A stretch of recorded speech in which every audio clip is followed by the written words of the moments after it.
In this video we are going to create a cell trailing stop that is triggered by the average true range indicator, so let's find out how to do that with MQL5.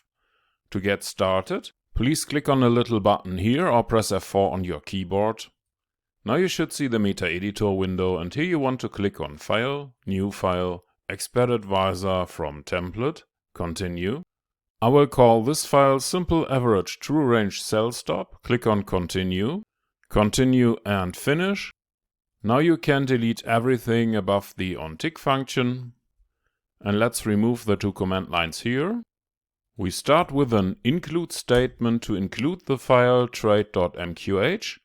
This one contains the class ctrade, and we are going to use an instance called trade. Let's set a basic variable for the stop loss points. We also need to calculate the stop point value, and we use a global declaration for the bit price. And inside of the onTick function, we want to have a string variable for our signal. Now we are going to calculate the bit price. That is done by using symbol info double for the current symbol on the chart. We use symbol underscore bit, and with normalized double and underscore digits, we can automatically calculate the right number of digits behind the dot, depending on the currency pair.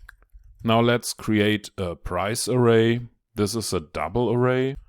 And let's define the average true range here. That is done by using the IATR function that is included in MQL5. It uses a few parameters. The first one is for the current symbol on the chart. The second is for the selected period on that chart.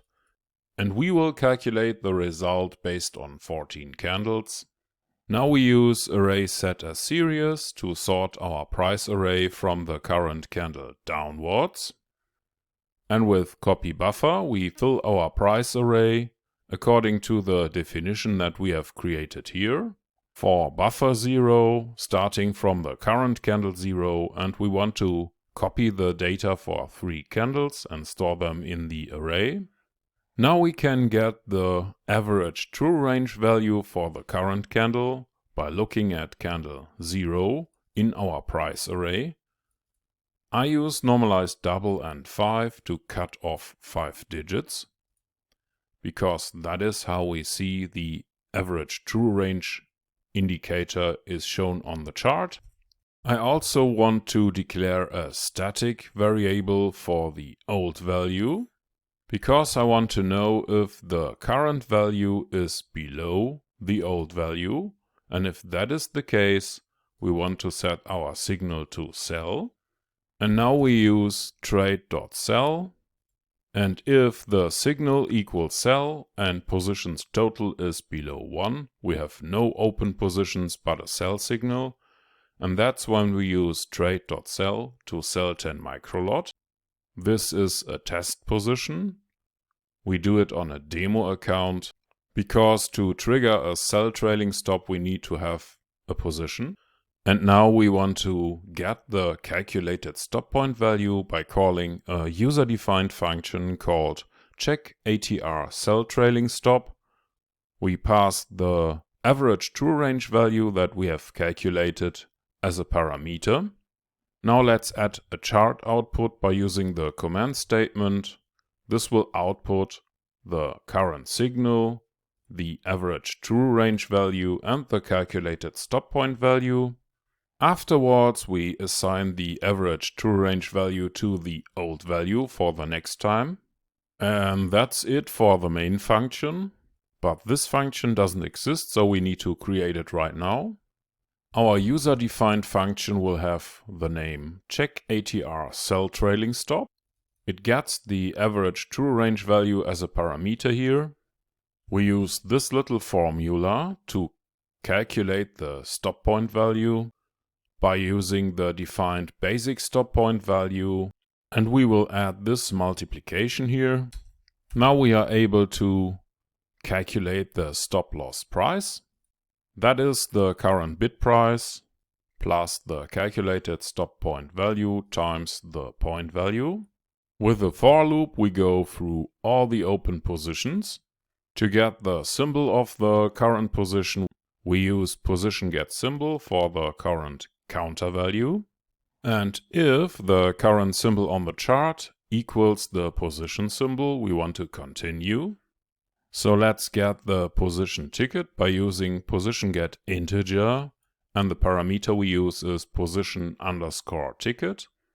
To get the current stop loss, we use positionGetDouble, and we use the parameter position_SL. And if the current stop loss is greater than the calculated stop loss price, or the current stop loss equals 0, that would be the case the very first time we run the Expert Advisor, that's when we use trade.positionModify for the current position ticket. To modify the calculated stop loss price, the last parameter would be the take profit value, but we want to leave that unchanged. All we need to do now is to close the loops, return the calculated stop point value to the main function, and close our function. That's about it. If this was too fast for you, or if you have no idea what all the code here does, you maybe want to watch one of the former basic videos, or maybe even the premium course might be interesting for you. If that is the case, you can find it on our website, where we also have a link to the shop where you can download source codes if you don't want to type everything yourself. Let's remove the additional bracket here and click on the compile button or press F7. You shouldn't get any errors here, and if that is the case, you can click on a little button here or press F4 to go back to MetaTrader. And in MetaTrader we click on View, Strategy Tester or press Ctrl and R. Please pick the new file Simple Average True Range Cellstop.ex5. Mark the option for the visual mode here and start your test. Here is one of our stop losses. So let's see if it is trailing. It actually does.